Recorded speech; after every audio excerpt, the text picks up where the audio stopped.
مسلمان چوری بھی کرتا ہے، مسلمان زنا بھی کرتا ہے، مسلمان جھوٹ بھی بولتا ہے، مسلمان شراب بھی پیتا ہے، مسلمان گالی بھی دیتا ہے، مسلمان اپنے پڑوسی کو ستاتا بھی ہے. ہم کنورٹڈ مسلمان ہیں، اس میں کوئی دو رائے نہیں. مولانا صاحب، مردوں کے لیے 72 حوریں اور عورتوں کے لیے وہی والا شوہر جو یہاں پر ہے، یہ تو بڑی غلط بات ہے. عورتوں کو بھی تو کوئی چوائس دیجئے نا، عورتوں کے لیے بھی کوئی اٹریکشن رکھیے. کیا عورتوں کا دل نہیں ہے؟ یہ کیا بات ہوئی؟ اور وہاں پہ تو کچھ اور بتایا ہی نہیں کہ عورتوں کے لیے کیا ہے جنت میں. کیا شاپنگ مال ہے، کیا لائبریری ہے، کچھ ہے؟ صرف 72 حوروں کا ذکر ہے، شراب کا ذکر ہے، ڈرائی فروٹ ہوگا، پھل ہوں گے، اور 72 حوروں کے ساتھ رہتے رہیں گے. اور کتنے مولانا ہمارے یہاں کے ہیں جو بتاتے ہیں کہ کتنی طاقت آ جائے گی مردوں میں. تو یہ سب کچھ کیا عیاشی نہیں ہے؟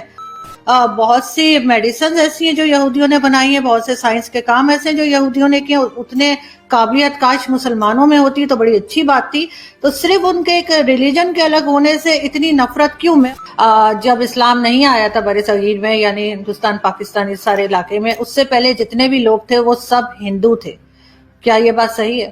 آپ مانتے ہیں اس بات کو کہ اسلام آنے سے پہلے جتنے بھی لوگ یہاں پر ہیں، ہمارے آبا اجداد یا جو بھی، سب ہندو تھے؟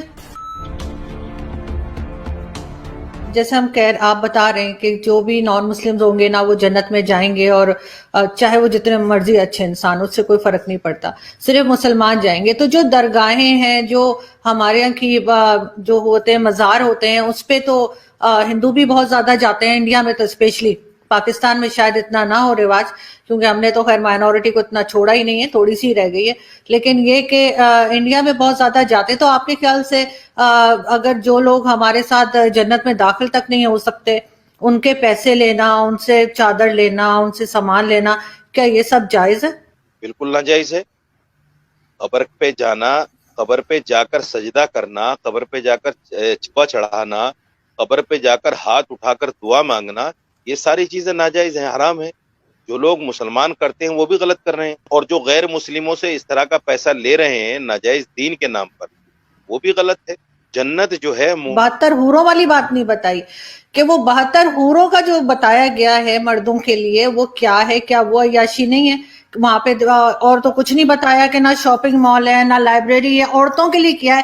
فار ایگزامپل، میں بہت اچھے کام کرتی ہوں، سارے اسلام کے رول فالو کرتی ہوں، میں جنت میں جاؤں گی، مجھے وہاں کیا ملے گا؟ آپ جنت میں ان 72 حوروں کی سردار ہوں گی، اور جو شوہر آپ کی زندگی میں تھے وہی شوہر آپ کے وہاں بھی رہیں گے.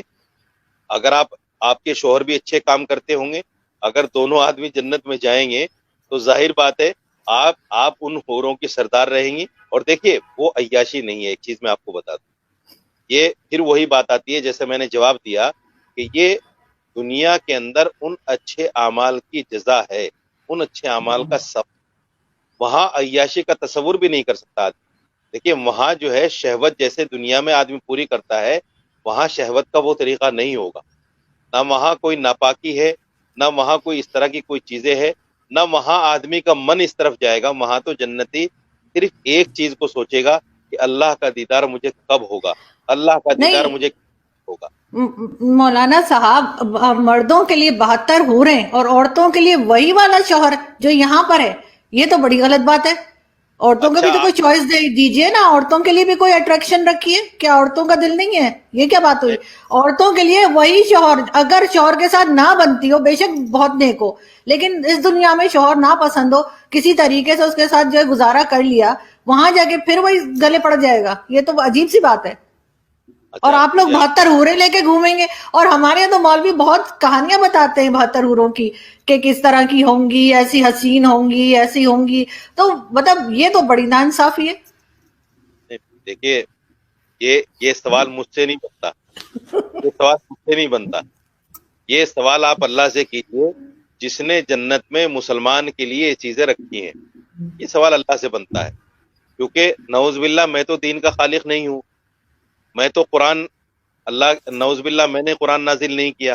قرآن اللہ کی کتاب ہے، اللہ کا کلام ہے، اللہ نے یہ چیزیں قرآن میں بتائی. تو اب یہ سوال تو مجھ سے نہیں بنتا کہ صاحب جنت میں میرے لیے کیوں ایسی چیز نہیں ہے. نا مولانا صاحب، جو جنت کا نقشہ کھینچا گیا ہے ہمارے ہاں کہ وہاں پہ شراب ملے گی، 72 حوریں ملیں گی، وہ بھی تو ایک عیاشی کا ہی اڈا ہمیں لگے گا یا نہیں؟ وہ بھی تو صرف یہی بتایا گیا ہے کہ مردوں کو 72 حوریں ملیں گی، ایسی لمبی ہوں گی، ایسی ہوں گی، ویسی ہوں گی، 100 کپڑے پہنے ہوں گے پھر بھی باڈی نظر آئے گی، موجود ہے اس پہ انٹرنیٹ پہ، انٹرنیٹ پہ مولانا طارق جمیل بتا رہے ہیں، اور شراب وہاں بھی پینے کا کہا گیا ہے۔ باقی یہودیوں کی اگر آپ بات کر رہے ہیں تو بہت سی میڈیسنز ایسی ہیں جو یہودیوں نے بنائی ہیں، بہت سے سائنس کے کام ایسے ہیں جو یہودیوں نے کیے، اتنے قابلیت کاش مسلمانوں میں ہوتی تو بڑی اچھی بات تھی۔ تو صرف ان کے ایک ریلیجن کے الگ ہونے سے اتنی نفرت کیوں؟ میں اور آپ جس پہ بات کر رہے ہیں یہ بھی یہودیوں کا ہی بنایا ہوا ہے۔ تو یہودیوں کی ہم میڈیسن کھا سکتے ہیں، ان کی سائنس کی ہر چیز ہم استعمال کر سکتے ہیں، موبائل یوز کر سکتے ہیں، لیکن یہودیوں کو ہم کیوں برا بھلا کہتے ہیں؟ اور وہی جو جنت کی میں نے بات کی، تو وہاں پہ تو کچھ اور بتایا ہی نہیں کہ عورتوں کے لیے کیا ہے جنت میں، کیا شاپنگ مال ہے، کیا لائبریری ہے، کچھ ہے؟ صرف 72 حوروں کا ذکر ہے، شراب کا ذکر ہے، ڈرائی فروٹ ہوگا، پھل ہوں گے، اور 72 حوروں کے ساتھ رہتے رہیں گے۔ اور کتنے مولانا ہمارے یہاں کے ہیں جو بتاتے ہیں کہ کتنی طاقت آ جائے گی مردوں میں، تو یہ سب کچھ کیا عیاشی نہیں ہے؟ اور اگر وہ جو ہے سعودی عرب کا کراؤن پرنس اگر اس چیز کو لے کر آ رہے ماڈرن طریقے سے آگے بڑھ رہے ہیں جہاں پہ ساری دنیا کا مقابلہ کر سکیں سائنس میں، ٹیکنالوجی میں، ایجوکیشن میں، تو وہ آپ کہہ رہے ہیں کہ غلط ہے؟ اگر دنیا میں قرآن نے شراب پر پابندی لگائی ہے، شراب کو حرام کہا ہے، تو شراب دنیا میں حرام ہے۔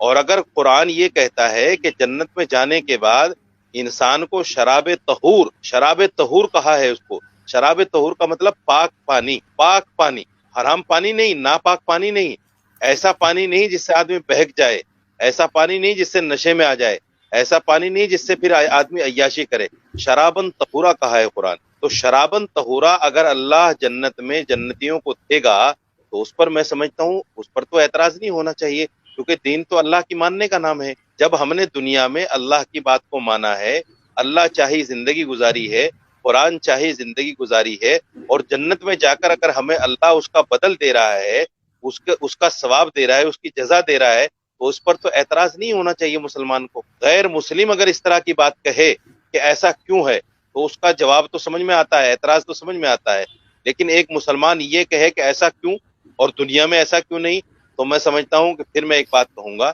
کہ دین سے دوری کا نتیجہ ہے جب تک آدمی قرآن کو صحیح نہیں سمجھے گا، قرآن کو صحیح نہیں پڑھے گا، حدیث کو صحیح نہیں سمجھے گا، حدیث کو نہیں پڑھے گا، اس وقت تک یہ چیزیں اس کو سمجھ میں نہیں آئیں۔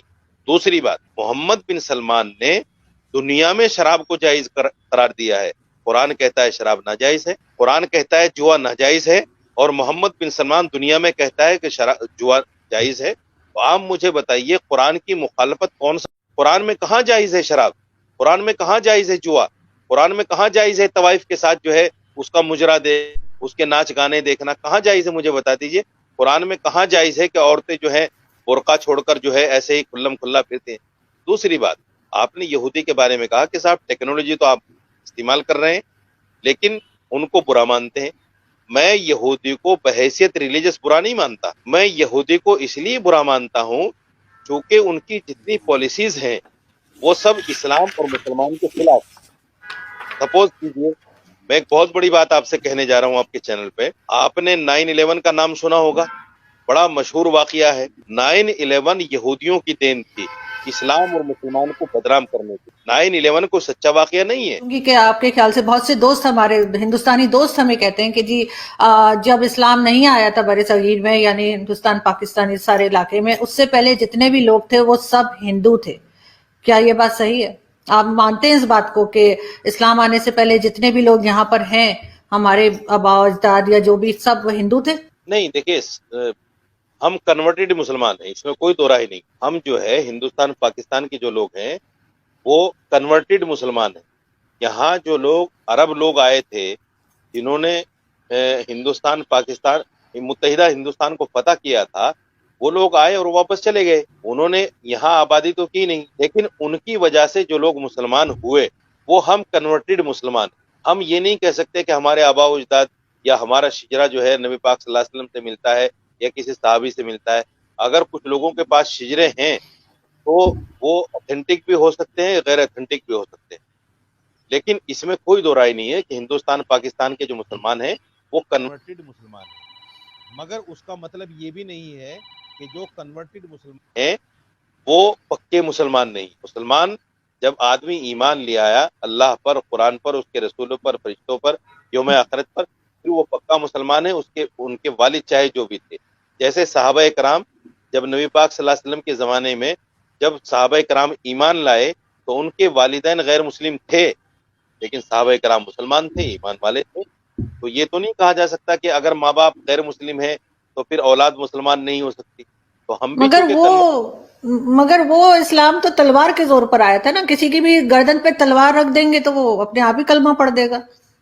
یہ آپ سوچے، اسلام اگر تلوار کی زور سے پھیلتا تو 800 سال مسلمانوں نے حکومت کی ہے، ہندو تو ایک بھی نہیں بچتا، سارے ہندو ختم ہو گئے ہوتے. 800 سال کا زمانہ معمولی زمانہ نہیں ہوتا محترمہ. اگر تلوار کے زور سے چوری بھی کرتا ہے، مسلمان زنا بھی کرتا ہے، مسلمان جھوٹ بھی بولتا ہے، مسلمان شراب بھی پیتا ہے، مسلمان گالی بھی دیتا ہے، مسلمان اپنے پڑوسی کو ستاتا بھی ہے، مسلمان اپنے بھائی کا مال بھی کھاتا ہے، آج پھر انہی مسلمانوں کا ایگزامپل دے کر اسلام کو لوگ برا کہتے ہیں. آپ یہ بتائیے، میں آپ سے ایک سوال کر رہا ہوں، حالانکہ میں چونکہ آپ کا پینلسٹ، کپڑے کے وہ پہنے ہوئے آرائش اور جمال کے ساتھ وہ گاؤں تکیہ لگائے ہوئے تمہارے انتظار میں بیٹھی ہوگی، ان کپڑوں میں حسین اور اتنی خوبصورت ہوں گی، اس کے گودے تک تمہیں نظر آئیں گے. اب آپ کہیں گے کپڑوں کے بیچ سے گود کہاں سو رہے ہو؟ یہ جو حسین اور خوبصورت حوریں ملیں گی کیا صرف چومنے اور بغلوں میں بٹھانے کے لیے ملیں گی؟ نہیں، آپ ان سے ہم بستری بھی کریں گے، مزے لیں گے، یہاں سے کہیں زیادہ لذت وہاں حاصل ہوگی. اور یہاں تو ہو سکتا ہے منٹوں میں آپ فارغ ہو جاتے ہوں. اللہ کے نبی صلی اللہ علیہ وسلم کی حدیث آتی ہے، اللہ کے رسول صلی اللہ علیہ وسلم فرماتے ہیں ایک ایک مرد کو 100 مردوں کی قوت عطا کی جائے گی. خوش ہو جاؤ، اللہ ہم سب کو جنت میں. یہ جنت میں مرد کو حوریں تو زیادہ ملیں گی، عورتوں کو شوہر ایک ہی ملے گا جنت میں بھی. اب اس پہ بعض خواتین کہتے ہیں مردوں کے اتنے مزے، عورت ایک شوہر. تو بھائی جنت کیونکہ مزے اور عزت کی جگہ ہے نا، تو عورت کی عزت ایک شوہر میں ہی ہے. زیادہ ہوتے تو یہ ذلت ہوتی، تو یہ جنت نہیں، یہ تو جہنم بن جاتی اس کے لیے. اور مرد کے لیے فخر کیا ہے کہ اس کے ماتحت بولو بھائی زیادہ ہوں، تو جنت میں 70 حوریں دی جائیں گی، فخر کرے گا، جہنمیوں کو کہے گا، ٹھیک ہے نا، کہ دیکھو تم زنا کیا کرتے تھے، ہم نے حلال پر اکتفا کیا، نظر کی حفاظت کی، نماز کی پابندی کی، آج دیکھو کتنی بڑی تعداد اللہ نے بیویوں کی، سب ہماری ہیں، ساری اپنی ہیں. وہ فخر ہے. اور عورت اس پہ فخر نہیں کرے گی کسی جہنمی خاتون سے کہ دیکھو تم برائی سے بچتی نہیں تھی اور برائیاں کرتی تھی تو تمہیں تو کچھ بھی نہیں ملا اور ہمیں 15 شوہر ملے ہیں. یہاں پہ ملیالم میں اسلامی بھاشن دینے والے پی بکر قاسمی مسلم ہونے کے فائدے گنا رہے تھے. اسی دوران انہوں نے یہ بھی بتا دیا کہ مسلمانوں کو جنت میں کیا کیا ملتا ہے. اس دوران وہ کہہ بیٹھے کہ جنت میں بڑے بڑے ستنوں والی مہیلائیں ملتی ہے. مہیلاؤں کے اس طرح کی اپمان جنک بھاشا کا پریوگ کرنے کے بعد ان کا سوشل میڈیا پر کافی ویرودھ ہو رہا ہے. ابو قاسمی کہتے ہیں کہ جنت میں شراب کی ندیاں بہتی ہے اور بڑے بڑے بنگلوں کے ساتھ ساتھ باغ بغیچے کی سویدھا بھی ملتی ہے. انہوں نے دعویٰ کیا ہے کہ اللہ کی جنت میں جو مہیلائیں ہوتی ہے وہ نہ تو پیشاب کرتی ہے اور نہ ہی انہیں شوچ کرنے کی کوئی آوشکتا ہوتی ہے. انہوں نے دعویٰ کیا ہے کہ جنت میں جانے والے مسلمانوں کو وہاں کی حوروں کی گود میں بیٹھنے کا سوبھاگیہ پراپت ہوتا ہے. مہیلا ویرودھی بیانوں کے کارن مولانا بھلے ہی ووادوں میں ہو